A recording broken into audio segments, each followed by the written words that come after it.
Welcome back. So the picture across Asia is mixed, with the Chinese markets, Hong Kong and China, under a little bit of pressure, but other markets are doing really well. And the GIFT Nifty and the implied open seem to be suggesting that we'll pick up on the green side, given the sell-off that some would perhaps say got a little excessive yesterday. So hoping for some recovery, at least at the start. Now, what about individual stocks? As always, we have our team standing by with the CNBC-TV18 list of top stocks to watch. Guys, hi, morning to all of you. Lots of earnings to go over. Rima, let's start off with Tata Technologies. Well, it's a decent set by Tata Technology. The company's reported a constant currency revenue growth of 1.7%. Margins have dipped slightly on a sequential basis on account of wages, but profits have managed to inch up by nearly 7%. Here, the only concern analysts have is the valuations of the stock.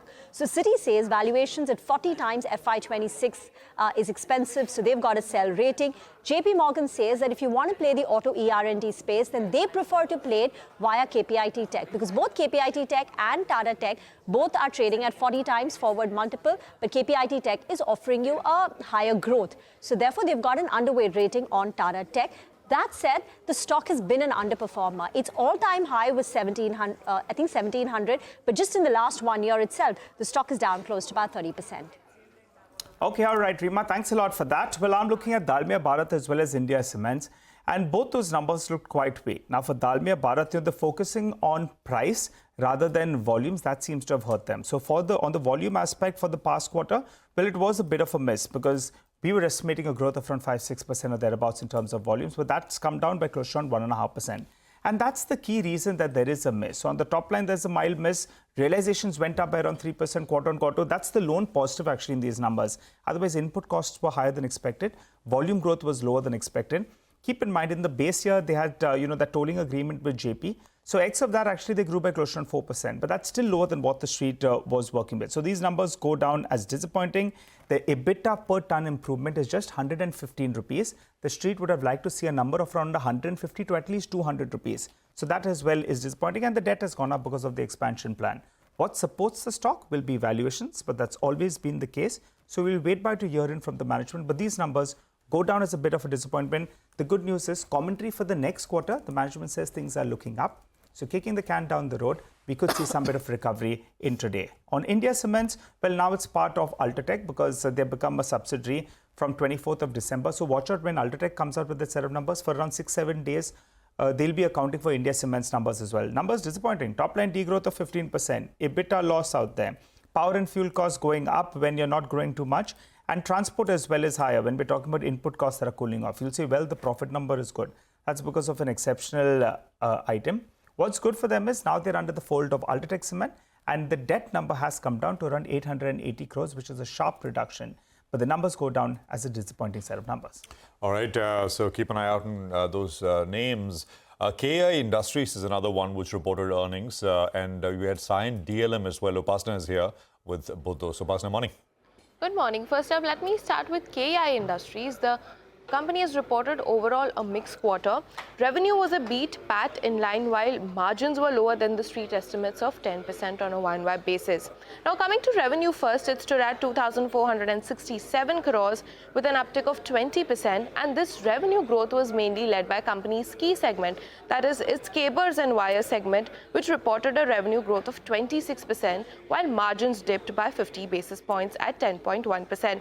Now coming to overall margins of the company, it stood at 9.7% with a downtick of 70 basis points on a YoY basis. And lastly, PAT stood at 165 crore with an uptick of 10% on a YoY basis, which was, as highlighted earlier, in line with the street estimates. Now coming to Cyient DLM, the company reported a strong revenue growth, but margins and PAT were impacted due to higher employee costs, other expenses, and even a steep fall in the fall income. So operationally, numbers look quite weak. Revenue saw an uptick of 38% on a YoY basis. EBITDA margin saw a downtick of as high as 290 basis points at 6.3%. PAT saw a downtick of 40%, clearly a sharp degrowth, and order book stood at 2,143 crores. So overall, Cyient DLM has reported a weak set of numbers. Yeah, that doesn't look too good, Upasna. Got it. Thank you very much. By the way, we will be connecting with the management of KEI Industries shortly. We'll be in conversation with Mr. Gupta at around 9:30 a.m. Find out what the business trends are looking like. for the rest of this year and more importantly, FY26.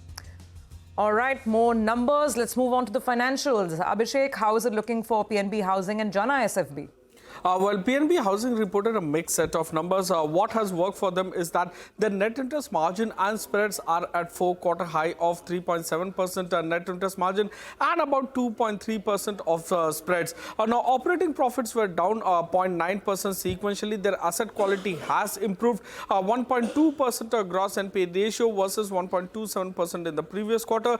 Disbursements are weak, just growth of about 0.7% on a sequential basis. However, AUM growth has been helped given the fact that it's grown by 12% YOY and about 2.8% sequentially. In that, the loan growth has grown at about, the highest in 3 quarters sequentially by 3.5%. Jana SFB asset quality has seen some pain with respect to slippages.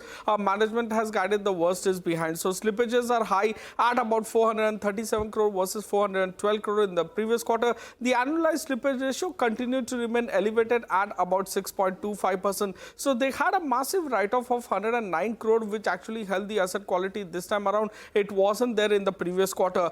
Management does say that the worst is behind with respect to asset quality. AUM growth is healthy at about 18.5% YOY and 6% sequentially. The net interest margin has come down to 7.6% versus 7.9% in the same quarter last year and about 7.7% in the previous quarter. And thanks to write-off, the gross NPA ratio has improved to 2.8% versus 2.97% in the previous quarter. Back to you.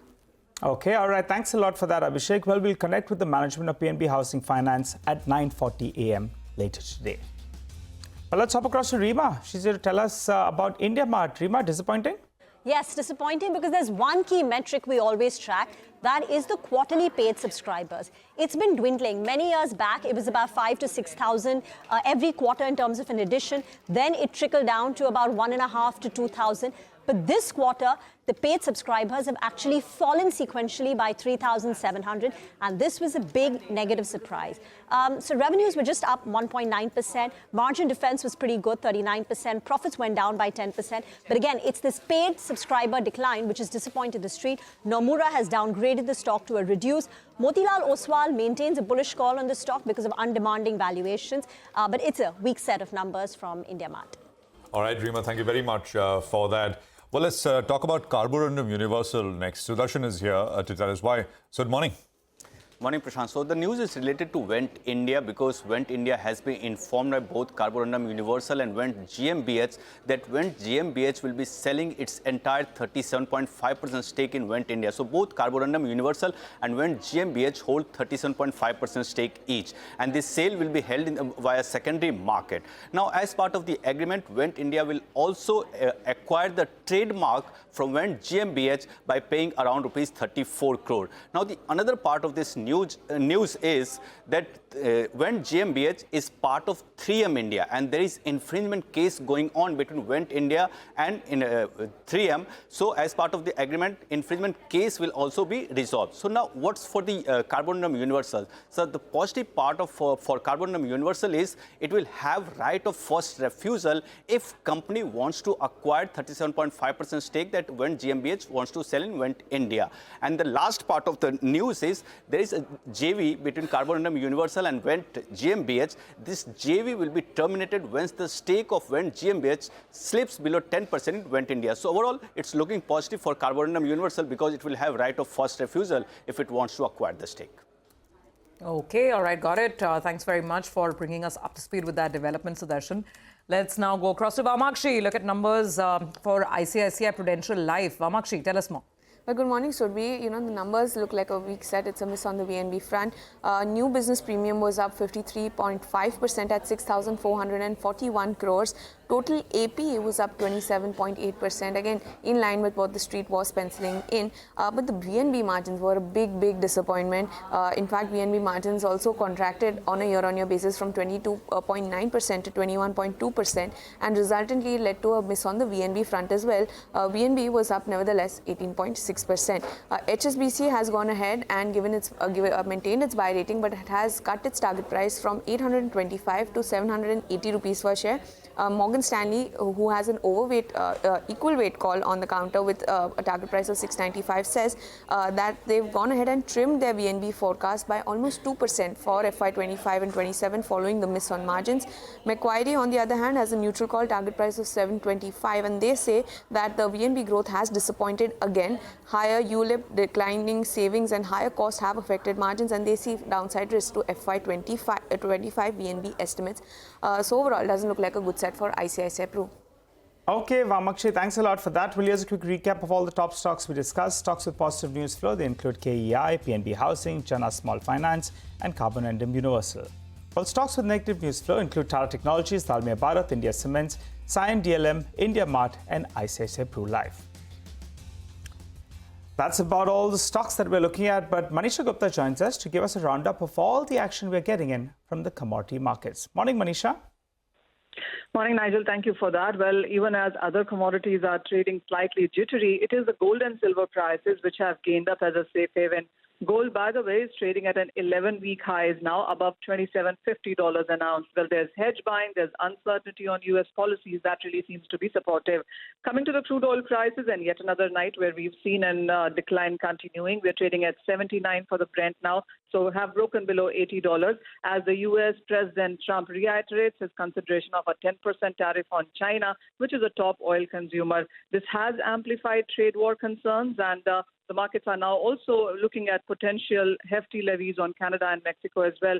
Markets also are looking at assessing implications of Trump's pledges to boost oil production by declaring a national emergency in sense of energy. So there's lots happening in crude, and we have seen more price declines than gains. Same is the case with the metal prices also. 1 to 1.5% of decline across metals, whether it's copper, aluminum, zinc, all of that trading on a weaker side, anticipating further steps coming in from U.S. Okay, all right, got that. Thanks, Manisha, for the update over there. We do have to take a quick break, but when we come back, we'll touch base with Karan Taurani from Elara Capital to focus on, the quick commerce space. Back with that in just a bit.